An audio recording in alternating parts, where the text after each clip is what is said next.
Habari, je, umeona damu wakati wa kujisaidia? Hili ni tatizo la kawaida na linaweza kusababishwa na bawasiri au mpasuko wa mkundu. Kwa kawaida, kuna kiasi kidogo cha damu ambayo ni damu mpya yenye rangi nyekundu angavu na hutenganishwa na kinyesi. Inaweza kuhusishwa na maumivu fulani wakati wa kujisaidia.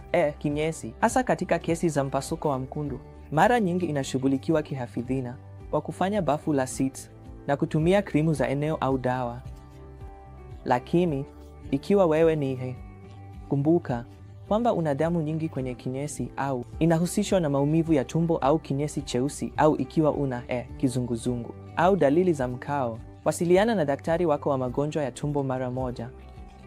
Unaweza kutaka kufanya endoskopi au sigmoidoskopi ili kubaini chanzo kikuu na kupanga matibabu. Upasuaji unaweza kuhitajika kwa wagonjwa wenye bawasiri kubwa au mpasuko wa mkundu sugu wenye dalili zinazojirudia au kuendelea.